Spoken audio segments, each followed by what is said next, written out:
What is going on, everybody? Back here again with another DFS pregame show. Excited to be here. I think it's a pretty good day to do this thing. We had a fun little slate last night in NBA, and we got the trade deadline here coming up in, I think it's 4 hours. Ends at, I believe, 3 p.m. So yeah, it should be fun. Maybe we'll get some news. Maybe we can talk about some potential trades going on, some rumors. We can go through the classic Woj Twitter headline things, and kind of see if we can think of any news, think of any trades that's going to happen, maybe see how some DFS news will come from that as well. Going to talk about last night's slate, talk a little bit about tonight's slate, and yeah, talk about some strategy. I'm here for the first time on YouTube. This is my first time being on YouTube. Last time I did the pregame show, we had a little bit of a ban. So don't forget to like and subscribe over there. Got to subscribe to stay updated with everything. You got to like it because, this is my first time on the YouTube in the pregame show. If I don't get more likes than a guy like Mangone or a guy like Tuttle, I'm gonna get a hard time. And I don't want a hard time, guys. So don't forget to like that for me. I'd really appreciate that. We'd really appreciate it over at RotoGrinders. So keep that in mind. And let's just dive right into this thing. We're gonna start with last night's slate a little bit. So last night was a 9-game slate. Looking at some of this DraftKings ownership, obviously, two of the top plays of the night were two of the most popular. That's kind of the ringing endorsement for NBA. It happens pretty frequently where the best plays are the highest owned in NBA.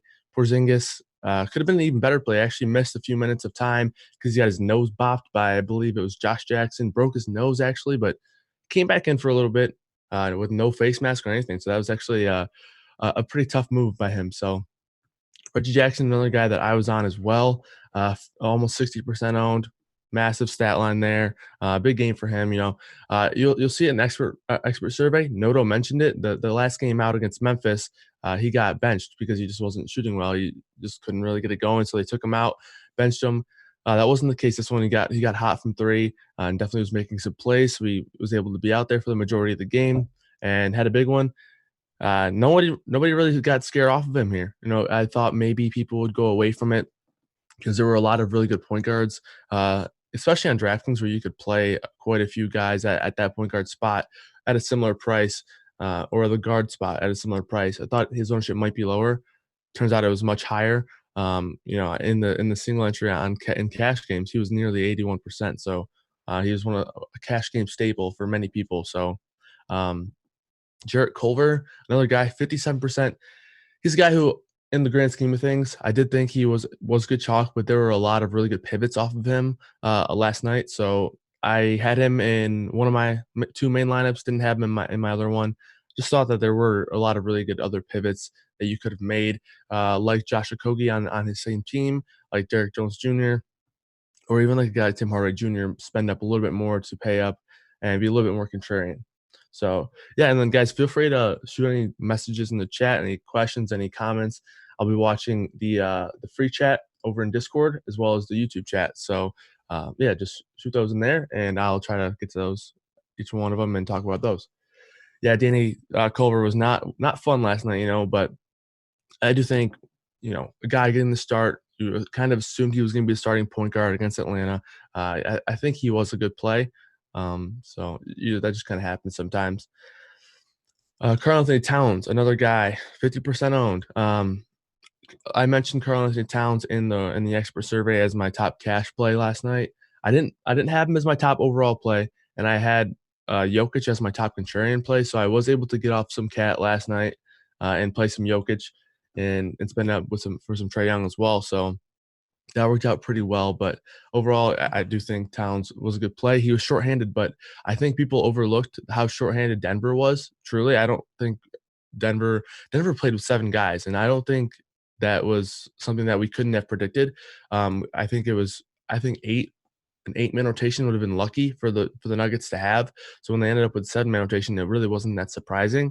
So actually, at the end of the night, I regretted myself not having more Denver. I had a lot of Jokic, but I should have had more. A guy like Jamal Murray was the guy who I thought about.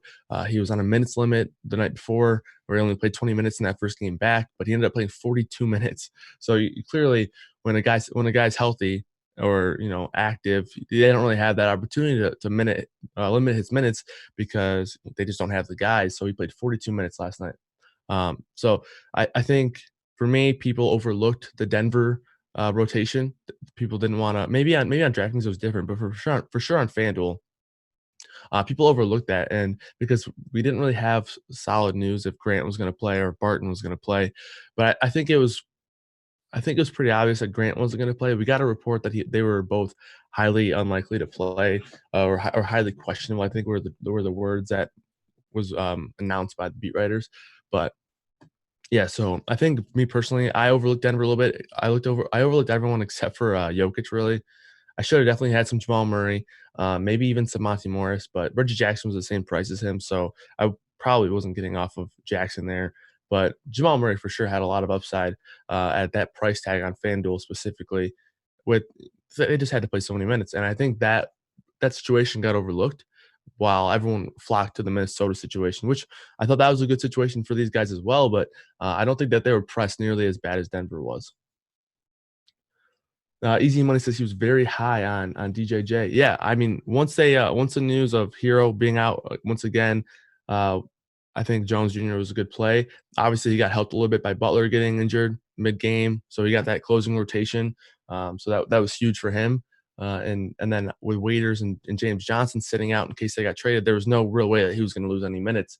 So yeah, everything went right for him last night. So yeah, PJ Dozier, yeah, that's Big T's boy. He had a pretty solid game as well. Good to see him get some minutes out there. I don't really know a whole lot about him. It seems like Big T is more of a PJ Dozier prospect stand watcher, but yeah, I think you really couldn't have gone wrong. Even if you wanted to play Kansar or however you say his name, I don't know. I think even that had some upside, just because I think he even got in there for nearly 20 minutes. So I just think any of those guys are viable when they have a 7-man rotation. Some other guys that stand out to me, Karis LeVert, I think his ownership was extremely low. Um, I locked him in on FanDuel, had him at 100%. It's probably a little bit different compared to FanDuel and DraftKings, but he put up 40 points. And at 20%, I think he was just one of the better plays in the night at that price and that ownership. Okogie, similar. I think he was a good play. D'Angelo Russell was a guy that I had a lot of interest in. He took 20 shots last night, and he didn't really play much in the fourth. And I don't even think he took a shot in the fourth when they were down by 30 points. So yeah, I just think if he shoots 50% there, he shot, I think it was 35%. If he shoots 50% there, he's probably breaking the slate. And he shot 0 for 8 from 3. So I think he was a really strong play. The game just didn't stay close. So he lost out on that closing rotation. They still gave him 32 minutes because I think they wanted to run him out there for that revenge game or that game back in Brooklyn.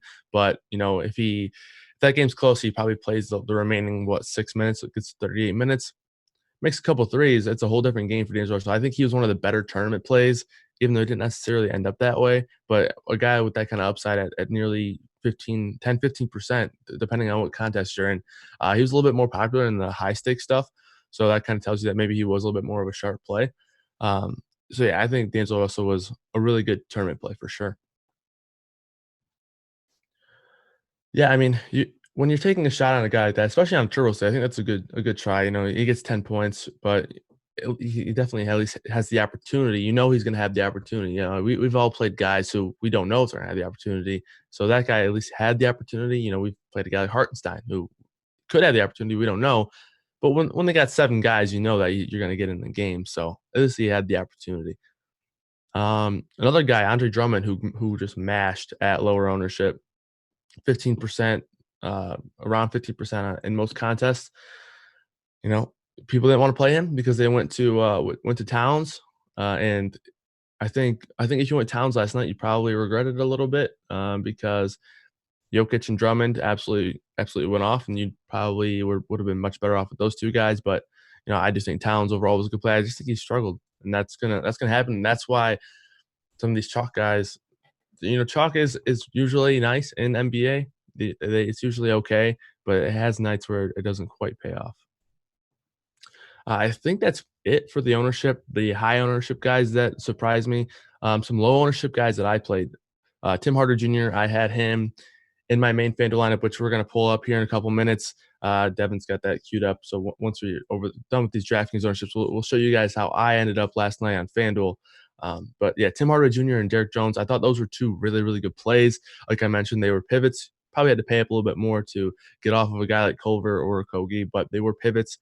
And Tim Hardaway didn't do as well as Jones did, but Jones had a pretty solid game. Had a much better game on FanDuel, where you get points for blocks and steals. So I think he ended up with like 40 something in the mid 40s. I think it was like 46 or 44.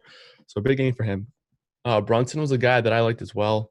I didn't get to him last night because I had so much Jackson, and then I wanted to play Chris Paul in my other main FanDuel lineup. But yeah, I think he was a good play. Once they ruled Curry and Barea out, there was really no way around him being on the floor. He was going to be out there. Obviously, a good matchup against Memphis, so I liked him a lot. Dinwiddie. I had Dinwiddie in one of my main FanDuel lineups. 6% on DraftKings. That's an ownership that I think is interesting. I think he ran very poorly. Obviously no Kyrie. You get the matchup against the Warriors. I think it was a good play. It just doesn't always work out that way sometimes. So yeah, I mean, he lost minutes to the blowout. Karis LeVert had a big game, so he kind of fell second fiddle there. But I think he still was a good play. Let's see. John Henson, man, he was a guy that I had a lot of Larry Nance, so seeing him out there was like I was just kind of annoyed. Like, come on, let's get Larry Nance back out there rather than John Henson. But they both had pretty strong games. John Henson was extremely low owned, 4%. Big game for him. I think he had a few blocks, and he was on the offensive glass pretty significantly. So that was good to see for him, I guess. I would have rather seen Nance do it though. All right. I don't really see too much. Yeah, so here's Jamal Murray, 2%. I don't really see any other ownership kind of talking points. Mike Conley was a play that me and Mangone were actually talking about before the slate last night. We were going back and forth. We were like, Conley, and then kind of makes me feel queasy to play Mike Conley. So yeah, I ended up off of him. But I think he was an okay play back in the starting lineup. So I think he was fine as well. But I think that's going to cover it for the DraftKings ownerships. Devin, we can pull up my FanDuel lineup now. This is going to be what I ended up with last night as I had two lineups on FanDuel, two main lineups. Put them both in the big qualifier. Finished second in the qualifier. A little bit of I guess not a bad beat, but could have been better. Tim Hardaway Jr. was the guy that I needed. I either needed Tim Hardaway or Nance to have points because me and this guy had a very similar lineup. It was pretty much Nance and Tim Hardaway Jr. needed 2.5 points at the end of things, and Tim Hardaway was left, and that guy had nobody left, and he got pulled out with 3 minutes left, so finished 2.4 points shy of taking down that qualifier. But yeah, this is my main lineup right there. I think it was. I don't really regret too much of the main lineup. Like I mentioned, one thing that I maybe could have done was get a guy like Jamal Murray in there. I do think he was a really high upside play. And in my other lineup, I had Christian Wood. So that getting Nance over Wood in that lineup, maybe that's something I change. But other than that, I think it's a really good lineup. Like I mentioned, I think D'Angelo Russell had a lot of upside for that spot. And, if he shoots 50% or 40%, he has a much better game. So, and if that game stays close, it's an even better game. So, yeah, obviously going Jokic over Towns was my big selling point on the expert survey. I liked him a lot, and then obviously that paid off nicely. I think, were a little worried about him maybe being on a back-to-back, somewhat tough matchup against Utah, but Rudy Gobert has just not looked good defensively this year like he has in recent years. So, yeah, I think going Jokic there was probably my favorite play of the night, just because I knew that they were going to be shorthanded. I knew he was going to have to play like 40 minutes. I mentioned it in the expert survey that he was going to have a hard time getting off the floor. He wasn't going to be able to get breaks because not only were they shorthanded, but they were especially shorthanded at his position. They had nobody else that could really play the five without it being a serious mismatch. So like Kansar, he's 6'11", but he's if you look at him, he's not really built the best. So I think Gobert would have, had an easy time with him. Torrey Craig is more of a wing. So that's really all they had. They had a bunch of guards. So they just had nobody where Jokic could play. And that wasn't quite the case for Towns. They had Reed, they had Jang. So he didn't need to be out there the whole, 40 minutes or whatever. So yeah, Jokic was out there for that 40-minute time. So I think Jokic was a great play. Liked him a lot last night. So Can I talk about strategy on FanDuel? The one thing that I talk about for FanDuel, I think it's easier to determine ownership in FanDuel because you're stuck to a set. You can only play so many guys at a certain position, so you can only play two guys at each position, only one center. On DraftKings, you can play a handful of guys at this, or not a handful, but three. I think it's either three or four. Let's say guards. You can play three guards, or whatever it may be. So, or four guards, considering point guard and shooting guard. So, when you consider that, it's a little bit easier to kind of determine the ownership and make ownership plays at those positions. So, for example, last night in an ownership play for me was D'Lo. He's a little bit higher in the qualifier in the screenshot that you guys see, but he was 22%. He was like 10% in other contests. He was a little bit higher owned in that qualifier. There's only like 100 guys in there, um, so I think that was one thing that I try to do. I try to make ownership plays based on that position. So that same thing for Jokic. He was more of an ownership play. And then that's kind of what I try to do. It's easier to determine the ownerships at positions for uh, FanDuel, and that's the best strategy I can give for that site. All right.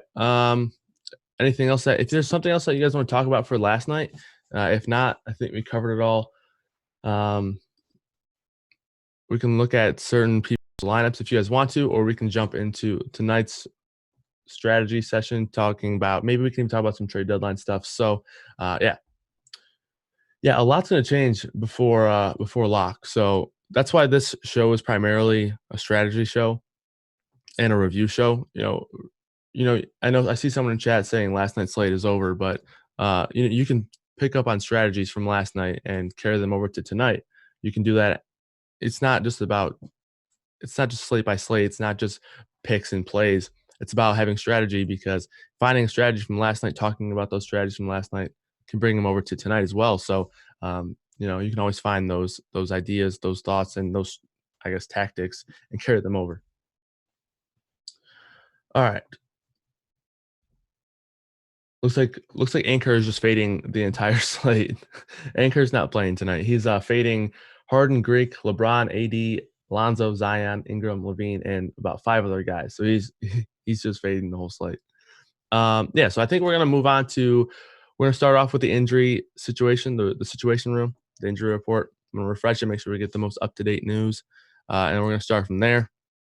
So obviously we got Russell Westbrook questionable. Um, if he's out, essentially the same thing as last game, where guys like McLemore and Gordon will step up. The only thing is, we saw House have a big game. I don't know how Covington's going to affect him. Covington, and it was announced to be active, so he's going to be playing tonight at some capacity, I assume. So I think Covington's going to take House's spot and kind of play that bigger power forward, I guess, bigger power forward for their role. Tucker's still going to be at center, so he's still going to have to play a ton of minutes at center. So I think Covington should be able to step in and get some minutes here. McLemore would be an interesting option for sure, as it's outlined here by Allen in the situation room. So if Westbrook's out, I think that'd be pretty nice. Obviously, it's a tough-ish matchup against LA, but it should be a good game environment, a close game where Harden could potentially be in a really good spot.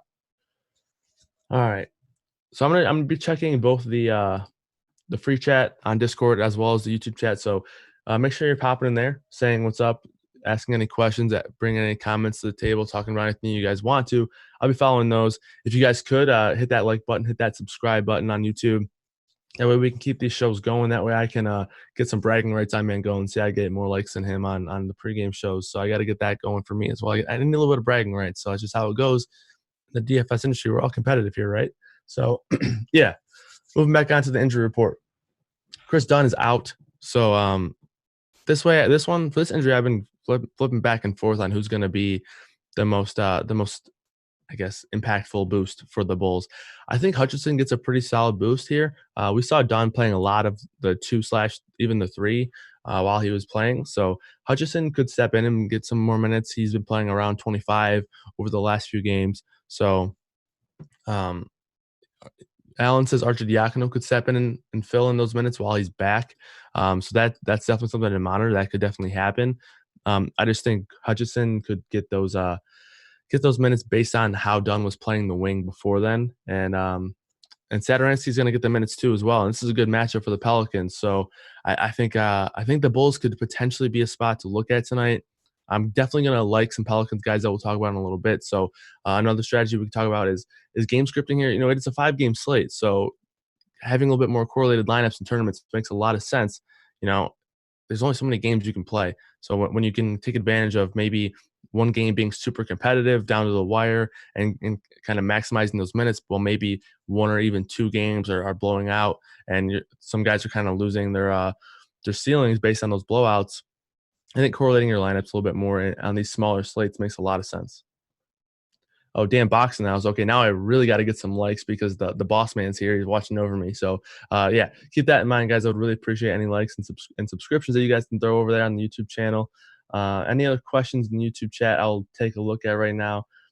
Besides Harden, do I like anyone from the Rockets? Yeah, I like McLemore a lot. If Westbrook sits, I like Covington. I think I like Covington a little bit. FanDuel, he's 5.5. Let's check out that DraftKings price right now. We can just swap over there. He's 5'8", so yeah, I think that's a pretty good price. Like I mentioned, I think he'll be in the Daniel House role, and Daniel House had a pretty significant role um, over the past couple of games with Capella out. So I think Covington should play as long as they're not limiting him or anything, which I don't think they would. But I think he'll be around 30 minutes. He's playing in a nice pace spot. He's on a new team that plays at a much faster pace. He's a good shooter. He kind of fits the mold of the Houston Rocket well. Besides, he does play a little bit of defense, so maybe he doesn't quite fit the mold in that kind of category, but he does like to shoot threes. Pretty good shooter, so I think he could be a pretty good play as well. And then Austin Rivers, if Westbrook's out again, I think could be an interesting spot for some salary relief, just on a slate where it's only a 5-game slate. We don't have a whole lot of value, but I think Rivers could be someone interesting there. All right, I think there's not really a whole lot of injuries right now. Fingers crossed that it stays that way. That's going to be really affecting the slate. RJ Barrett back in could be somewhat of a knockdown on Morris. I think Morris could be a somewhat interesting play if Barrett sits, but if Barrett plays, it's a tough matchup against Orlando. I don't know if I would love it. I don't know if I'd love it too much if Barrett plays Marcus Morris, that is. But yeah, I think that's it. The Chicago guys, Gafford's still out. Valentine's going to be doubtful. Another way that Hutchison could potentially pick up some more minutes.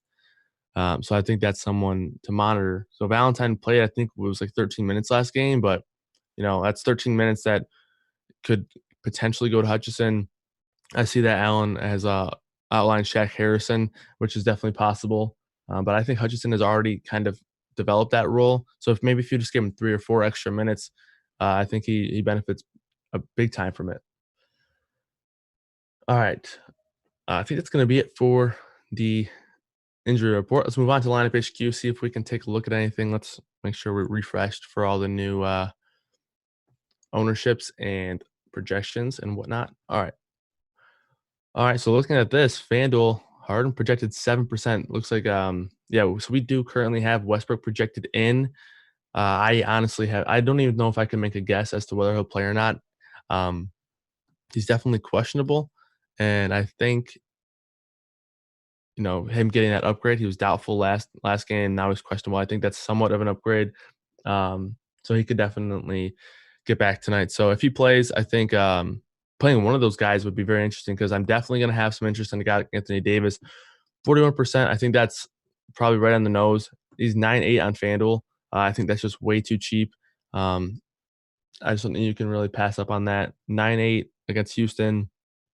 Tough spot to get away from Davis there. So someone's asking for my top fade. I think my top fade would be LeBron James.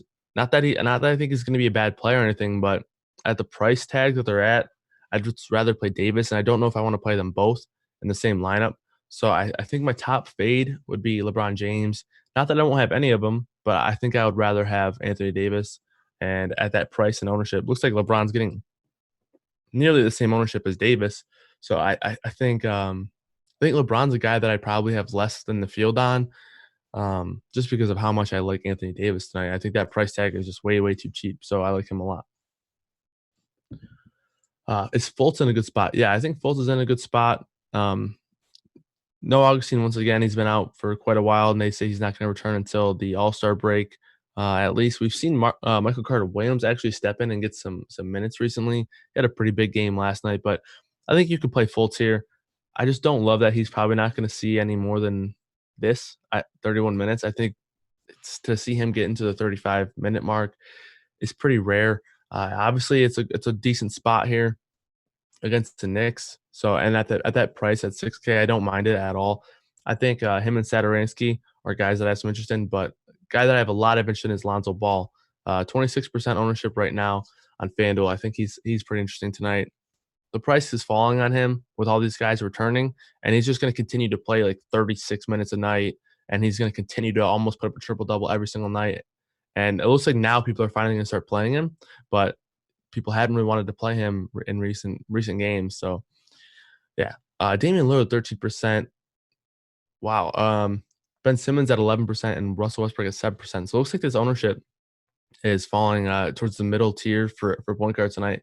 I think Lillard's in a really good spot. The Spurs are not good defensively. I think this is going to be a pretty good game as well. I like Whiteside a lot. I like LaMarcus Aldridge a lot. I saw you guys talking about him in chat. Um, He's just way too cheap. I think he's 6,600 on FanDuel. I think he's about the same on DraftKings. So just way too cheap on both sites, really, for a great matchup against Portland, against his former team in Portland. Not that that matters, but it can't hurt to say it, right? And then DeRozan too. I think he's in a good spot. So like I mentioned, having correlated lineups on tonight's slate makes more sense than I think it does on a slate like last night where it's 9 games. Um, because it's 5 games. So if you're gonna play a stud like Lillard or like even like Whiteside at that price, you're gonna want them to be out there for the full capacity of minutes. So you're gonna want that game to stay close. And for that game to stay close, probably gonna lead you to think that a couple of those Spurs are gonna have big games.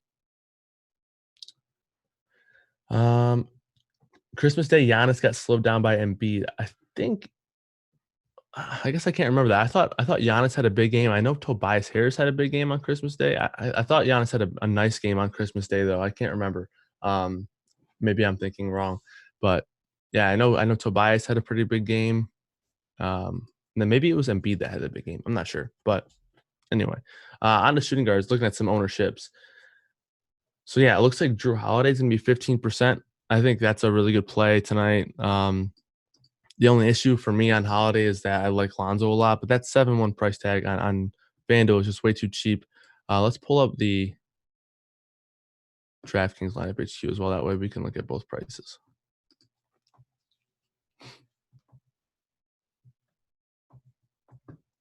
So looking at Drew Holiday, he's 7-1. So he's 7-1 on both sites.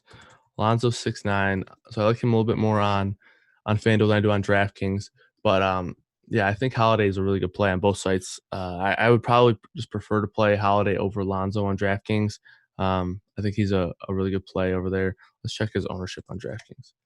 Currently projected for 10%, so he'd probably be one of my favorite plays early. It's only 11:30. He could get traded for all we know. I don't think he actually will, but it's trade deadline day, so anything can happen, especially with all this news that could potentially come out for injuries and trades. So yeah. All right. So if you guys have any trade predictions or any rumors that you want to put in the chat, let's do that. We'll talk about that a little bit as well. I'm interested to see where you guys think some guys will go. I don't know if you guys know this, but I'm a Pistons fan, I guess. I'm from Michigan, so I'm kind of a Pistons follower. We got Drummond, Derrick Rose, and Markieff Morris all on the chopping block, on the trading block. Even Luke Kennard potentially could get traded. Looks like there's been reports that they aren't going to get traded. They're going to stay with Detroit through the deadline, but anything could happen. We still have about 2.5 hours, I think. No, 3.5 hours until that happens. So yeah, if you guys have any predictions, I want to hear those because I want some action, man. I'm sick of trade deadlines that are not action packed. So that's what I'm trying to hear about. Tucker and Cephalosha can't hold AD. I think that's a really good assumption. I think AD has about 17 inches combined on those guys. Tucker is a good defender, but he's pretty undersized when you're considering height. And AD can probably jump over him and clear him while he's standing tall. So uh, I think AD is a really good play. Pistons need to deal everyone. Yeah, I think so too. But it doesn't look like they are. They just don't want to. They don't want to give up these guys for nothing, even though by the end of the year, they're going to get nothing back for him when their contracts expire. So I guess we're going to see. Luke to the Suns. It looks like that trade fell through, I guess. I don't know what they would have asked for. It would have had to have been a first round pick, I assume. I don't think they're giving Luke Kennard probably has the most value on their team right now. Um, so I probably wouldn't see him. I probably wouldn't see him moving unless someone wants to pay a haul for him or a first round pick at least. Fave punt center on FanDuel. So I was looking at this a little bit last night. Um, you can sort by point per dollar, and it's not pretty when you're looking to punt center FanDuel. Um, I guess I would say Dwight Howard, but I really don't love it much. Felicio is the top point per dollar play. I just don't really feel too great about that. I think I just don't think he brings a whole lot of ceiling. You can look here at his ceiling and whatnot. Um, I don't know. I think I would prefer Howard. I think his ceiling could actually be higher than 30 because this number is attached to that minutes tag right now. So if it's a game where we see maybe Dwight Howard get 25, 26 minutes, then maybe we see him have a nice ceiling game. So if you look at 25 minutes, the projection follows. So yeah, I like him a pretty good amount. Now this isn't going away. All right, we're just keeping him at 25 minutes, I guess, since this won't change. But yeah, I think Dwight Howard could be okay. I would prefer Dwight Howard, even though I don't necessarily love it. I think for me at center, I'm trying to get Embiid, Whiteside, or Vooch in my lineups. One of those three. I probably wouldn't say Dame is a lock, but I do think Dame's a really good play, especially at this current projected ownership for sure. Cornette at power forward is pretty interesting. I think getting him or Thaddeus Young makes some sense for me. I mentioned I like a lot of Pelicans. Looks like Cornette's gonna have some ownership, but yeah, I think I would prefer if I had the money to get Thaddeus Young, but obviously it's a little bit of a price difference. So I like trying to get one of those guys in for sure. Yeah. Whiteside. Yeah, I like Whiteside a lot. I think if trying to, I'm trying to get one of the top guys at center, Embiid, Whiteside, or Vooch. I think Whiteside's my number one. Um, I think Vooch is probably my number two, and then Embiid's my number three based on price and ownership, whatnot. So, all right. If you guys have any strategy questions, any site dependent questions, let me know. I'll answer those from the chat. We can talk about those as well. I don't really think there's too much to run with Court IQ right now. If there's something that you guys want me to run through Court IQ, so that way we can take a look at how maybe to process some of that information, let me know. But there's not a whole lot of injuries. Or we could look at, I guess, Westbrook being out, but I think we all know what happens when he's out there. So if you guys have anything that you want me to run on Court IQ or anything you want me to look up and test out here on RotoGrinders, we got a lot of tools that I don't think people quite use enough. Me personally, I try to use them as much as I can. I don't even think I use them enough. There's a lot of good stuff to use out here. So if you guys have anything that you want me to test out on FanDuel while I'm here, I think we'll be here until 11:45, 11:50. I think is what I've been told. I think that's about the time that we're going to be out. So that means we got about 15, 20 minutes left. So yeah. So let me know if you have anything that you want me to put on display for you guys here on RotoGrinders. You can try to run through those things. And yeah. But until then, we'll just keep taking a look at Court IQ. We're going to look at this new smash percentage because I think this is a really cool number, I guess, stat or algorithm that we can use for GPP lineups a lot. So a lot of times when I'm looking at really good high upside plays, I'll look at the smash percentage and then I'll look down and try to find guys with good smash percentages below ownership. Shake Milton's a guy who, he's been playing 25, 30 minutes for the most part over the past few games. Could be pretty interesting there with Josh Richardson still out. So yeah, I think that's a really good idea. And then Westbrook as well, good smash percentage and pretty low ownership over on FanDuel. So I like that a lot. So I think that's a good way to do it as well. If you guys are looking for good tournament plays, sort by smash percentage and go try to find guys that are somewhat low owned. So even a guy at 21%, Giannis could be a good play. I don't think many people will levitate to him necessarily. I think a lot of people are going to want to play LeBron. I do think he'll have some ownership, but I don't think it'll be crazy. I think that's a really good ownership projection right there. Drew Holiday, I already mentioned him. He's one of my favorite plays as well. Top GPP players. So are you asking based on you want to look at the rankings of like actual top DFS players, or do you want to look at the top GPP plays of the night? Just I'm not sure what you're asking, but I can do either. I think we can make either work. Just let me know. Just clarify that for me, and we can do that. Between Levine, DeRozan, Drew, Middleton, how would you rank them? I would rank them Levine, Drew, DeRozan, Levine, Middleton. I don't really love Middleton. I never play Middleton. He killed me last night or last game he played when he just had a monster game. Let's see, what did he do? 48 points. I just don't really play him too much. I just don't expect him to be a guy that's going to nearly put up a triple double frequently. So yeah, I don't really play him too much, but can never hate on anybody for playing a guy that low owned. But when Drew Holiday's cheaper, DeRozan's just a little bit more expensive, I think I'd rather play those guys. All right, so top GPP plays of the night is what God's love was meaning. So yeah, I think the way I do that is do the smash percentage thing and look at ownership.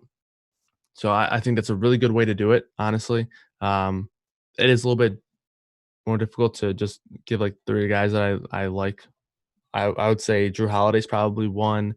Um, I think Chandler Hutchison might be another one. Looks like he's getting some ownership, so maybe ownership kind of scares me off of him. Michael Carter Williams at 27%. That's scary. I think that would be a guy that I might try to fade, especially if Westbrook does sit. I think Rivers would be probably a better play, or at least a play that I feel more comfortable with. Kobe White is a guy with some upside, 4.2K. That's a direct pivot off of a guy like Michael Carter Williams against New Orleans. No Chris Dunn, so maybe he picks up a few more minutes because of that. I think he's a good play with some upside. Definitely comes with some risk though. Same thing with Kuzma, has some upside, but brings some risk to the table. Gets a really good matchup. Got the minutes last game. Looks like he's going to be playing in blowouts, which really isn't good for his day-to-day value, because that means he's probably not going to be playing a ton in close games. Probably around 25 in a close game versus 30 in a blowout for the minutes, which you would like to see it be flipped, ideally, because this game I think is going to be a pretty good one. So, but Kuzma, you can play. He can get there in 25 minutes for sure. Best point guard plays besides Dame. Lonzo Ball's a guy I like a lot. Shake Milton, I think, is a good value play. I would much rather play Shake Milton than Michael Carter Williams, especially for those ownerships. Kobe White, someone that has some upside, and I like Satoransky too.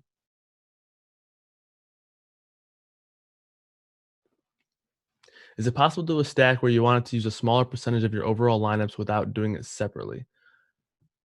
Okay, we can look at that. I don't build too much MME, but we can look at the groups and we can see if it gives you a percentage. So you're saying you want uh, a Pelicans Bulls stack.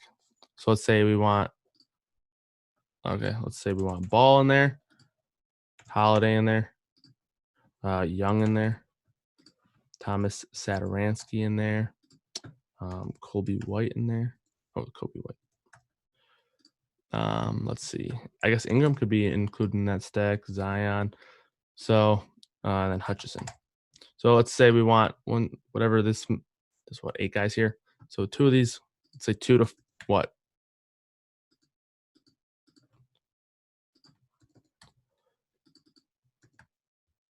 I can't type. All right. So it's saying, I don't know why the zeros here. Okay. We're going to say use 2 to 4.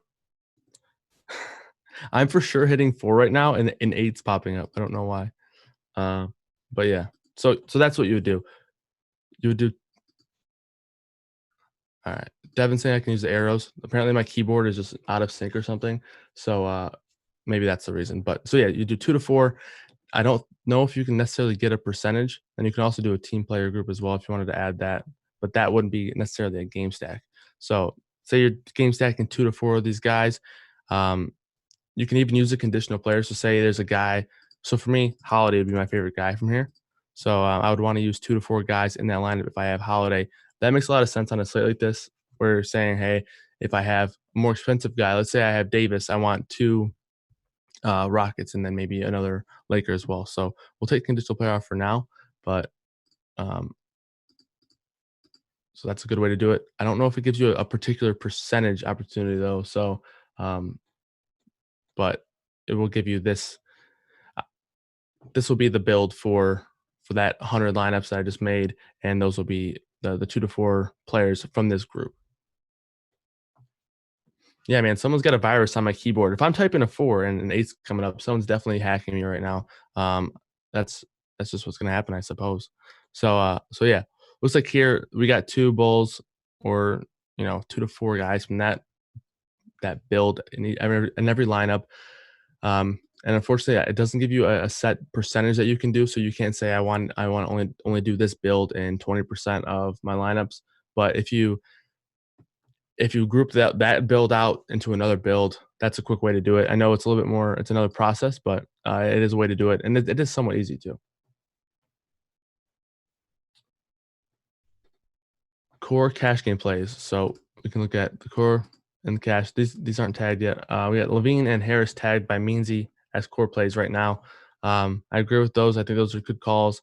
And then I think a guy like LaMarcus Aldridge could even be a core cash play as well. Ignore this, man. My keyboard's all wacky right now. I can't even delete anything either. Um, but yeah, I think that's an option as well.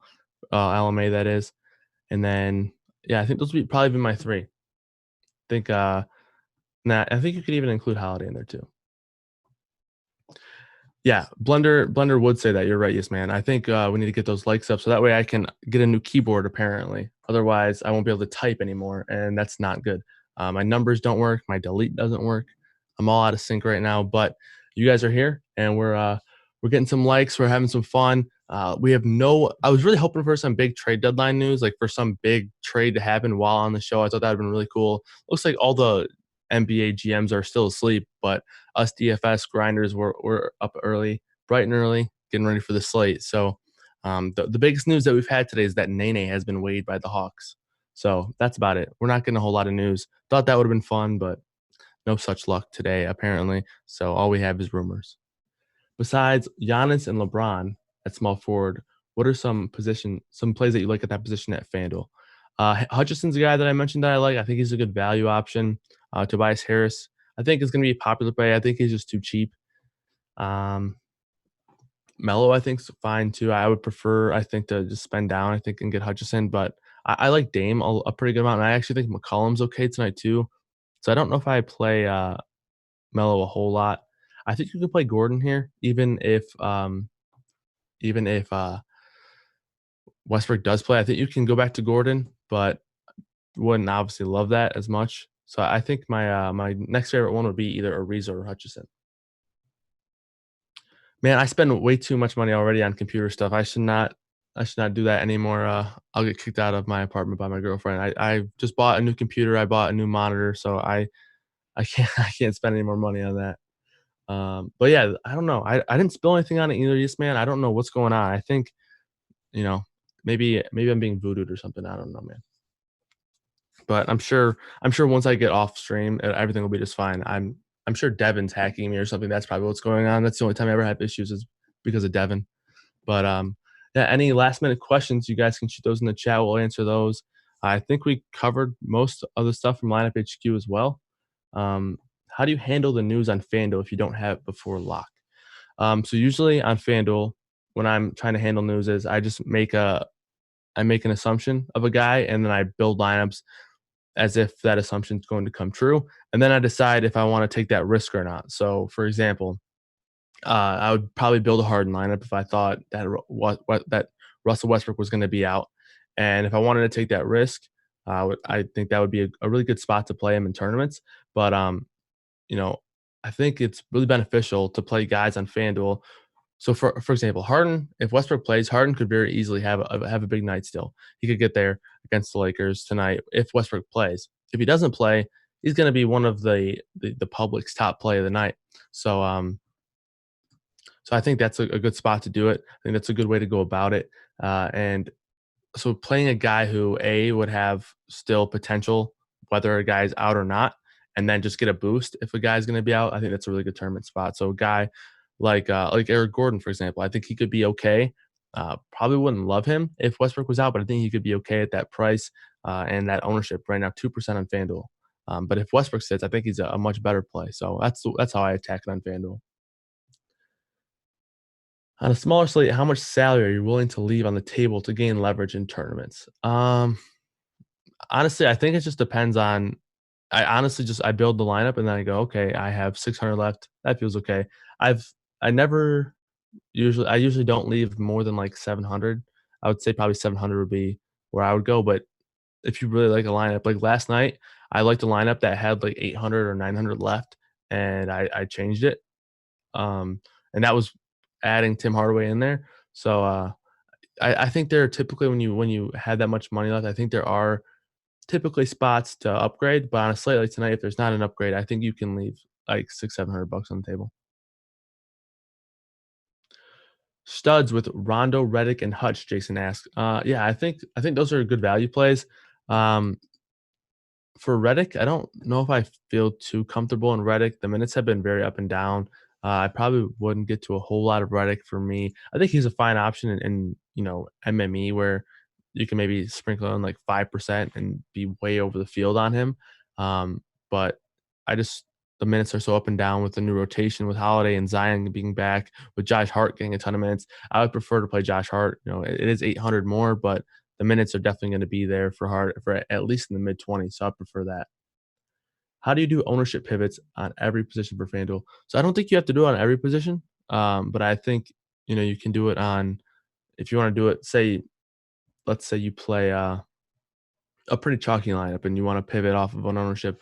The way I do it is I'll first of all, I'll find the guy that's going to be chalky. So let's use point guard for example. I'll find the guy that's going to be chalky at that position. So we see Bledsoe 34%, and then I'll look for a guy that I can pivot to at that similar price, or at least a spot where I could pivot off of again.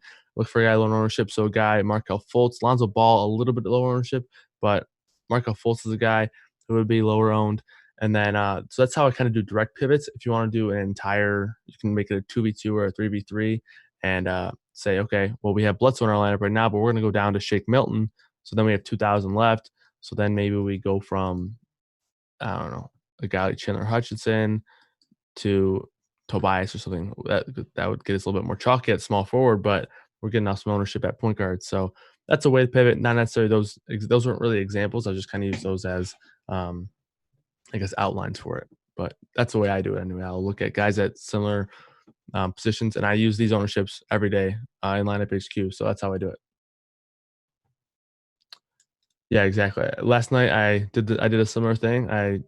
It wasn't quite a direct pivot. I did have to go up a little bit to get to Joker over Towns, but that was the pivot that I did make. Went from Towns to Joker, and then I believe I went from a more expensive point guard to Reggie Jackson. So I got a little bit more chalky at point guard, but I got super contrarian at center. Joker was like 10% in that qualifier lineup. So yeah, it looks like Jay Crowder and Solomon Hill officially traded to the Heat, and it looks like Trey Burke and Jonah Bolden are going to be going to the Warriors. They're not at shoot around, so I'm assuming that they were the ones that got traded to the Warriors for Glenn Robinson and Burks. I'm assuming those guys got added.